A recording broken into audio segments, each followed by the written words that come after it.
மகாநதி சீரியலில் upcoming எபிசோடைய shooting spot வீடியோவை இந்த சீரியலில் வெண்ணிலா கதாபாத்திரம் நடிக்கிற நடிகை வைசாலி தனிகா தன்னுடைய சமூக பக்கங்களில் ஷேர் பண்ணி ஒரு சில விஷயங்கள் சொல்லியிருக்காங்க. இப்போ மகாநதி சீரியலில் வெண்ணிலாவை மொட்டை மாடியிலேருந்து பசுபதி கீழே தள்ளி விட்டுறாரு. பசுபதி வெண்ணிலாவுடைய மாமா கிட்ட வெண்ணிலா விஜய் கிடைக்காதனால தான் தற்கொலைக்கு முயற்சி பண்ணிட்டா சொல்லி அப்படியே ட்ராக்கை மாற்றி விட்டுறாரு. இப்போ சீரியலில் பார்த்தீங்கன்னா போலீஸு மீடியான்னு பெரிய பிரச்சனையாயிருது. விஜய் அவருடைய ஆஃபீஸ்லேருந்து ஃபோன் பண்ணி வெண்ணிலா தற்கொலை முயற்சி பண்ணிக்கிட்டதாக ஃப்ளாஷ் நியூஸ் போய்கிட்டு இருக்குன்னு சொல்கிறாங்க.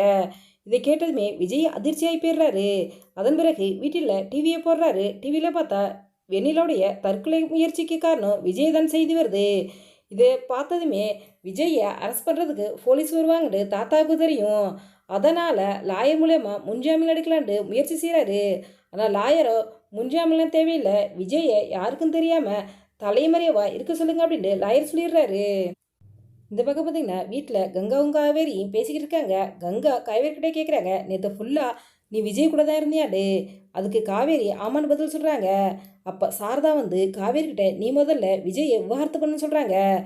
குமரன் பதஸ்தோத்திரனி வீட்டுக்கு வந்து வெண்ணிலா தற்கொலை செய்துக்கிட்ட விஷயத்த சொல்கிறாரு. இதை கேட்டு சாரதா பயந்து போய் இந்த பழியெல்லாம் காவேரி மேலே விழுந்துருமே என்று பயப்படுறாங்க. காவேரியும் விஜயை பார்த்து பேசணுண்டு ஆசைப்பட்றாங்க. கரெக்டாக காவேரி வீட்டுக்கே விஜய் வந்துடுறாரு. விஜய் வந்து நான் கெஸ்ட் ஹவுஸுக்கு போகிறேன், இனிமேல் என்கிட்ட ஃபோன் பண்ணி பேசணுண்டா, இந்த நம்பரில் பேசுங்கிட்ட ஒரு புது ஃபோன் நம்பரை கொடுத்துட்டு கெஸ்ட் ஹவுஸுக்கு கிளம்பி போயிடுறாரு. ஆனால் வெண்ணிலா இப்படி செய்கிற ஆள் கிடையாதுன்ட்டு காவேரி நிவின் குமார் 3 பேரும் வெண்ணிலா மாமையை பார்த்து பேசலான்ட்டு ஹாஸ்பிட்டலுக்கு வராங்க. ஹாஸ்பிட்டலில் வந்து வெண்ணிலோட மாமா கிட்ட காவேரி விசாரிக்கிறாங்க. ஆனால் வெண்ணிலோட மாமா நடந்தது எதையும் சொல்ல மாட்டேங்கிறாரு. அந்த இடத்துக்கு போலீஸ் வந்துடுறாங்க. போலீஸ் வந்து காவேரி கிட்ட விஜயை பற்றி கேட்குறாங்க. விஜய் எங்கே போனார்னு எனக்கு தெரியாதுன்னு காவேரி பதில் சொல்லிடுறாங்க. உடனே போலீஸ் சந்தேகப்பட்டு காவேரியுடைய ஃபோனை வாங்கி செக் பண்ணிக்கிட்டு இருக்காங்க. இனி மகாநதி சீரியலில் வெண்ணிலா இறந்துட்ட மாதிரி காமிச்சு வெண்ணிலா கேரக்டருக்கு எண்டு கார்டு போட போகிறாங்களா என்னங்கிறத நம்ம வெயிட் பண்ணி தான் பார்க்கணும்.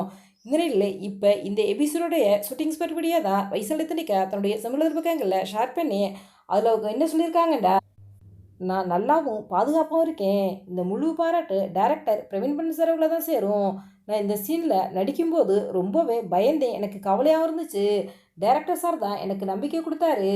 அது மட்டும் இல்லாமல் கோ ஆர்டிஸ்ட் எல்லாருமே என்னை கவனமாக பார்த்துக்கிட்டாங்க. சொல்லப்போனால் கர்ப்பமாக இருக்கேன்னா இந்த சீனில் ரொம்ப நல்லா நடிச்சிருக்கேன்டா. என் கூட நடித்த சக நடிகருடைய சப்போர்ட்டால் தான் நடிக்க முடிஞ்சிச்சு. உங்கள் எல்லாருக்குமே நான் இப்போ நன்றி தெரிவிச்சுக்கிறேன். அது மட்டும் இல்லாமல் Mahanadi serial team, co artist, cameraman எல்லாருக்கும் என்னோட நன்றியை தெரிவிச்சுக்கிறேன் அப்படின்ட்டு அந்த பதிவில் வெண்ணிலா கதாபாத்திரத்தில் நடித்த நடிகை வைசாலி தனிகா அவங்க சொல்லியிருக்காங்க. இந்த ஷூட்டிங் ஸ்பாட் வீடியோ பார்த்த ரசிகர்கள் போல இருக்கும், ப்ரெக்னெண்ட்டாக இருக்க நீங்கள் இப்படி ரிஸ்க் எடுத்து நடிச்சிருக்கீங்களே, கொஞ்சம் சேஃபாக இருந்துக்குங்க அப்படின்ட்டு தங்களுடைய கருத்துக்களை சொல்லிட்டு வந்துக்கிட்டு இருக்காங்க. இந்த வீடியோ பார்த்துக்கிட்டு இருக்க நீங்கள் மகாநதி சீரியலில் வைசாலி தனிகா வெண்ணிலா கதாபாத்திரத்தில் எப்படி நடிக்கிறாங்க அப்படிங்கிற உங்களுடைய கருத்துக்களையும் எங்களுடைய கமெண்ட்ஸாக கமெண்ட் பண்ணுங்கள். இந்த வீடியோ முடிச்சிருந்தா லைக் பண்ணுங்கள், ஷேர் பண்ணுங்கள், கமெண்ட் பண்ணுங்கள். மறக்காம 2.2 பாயிண்ட்ஸ் இல்லை சப்ஸ்கிரைப் பண்ணுங்கள்.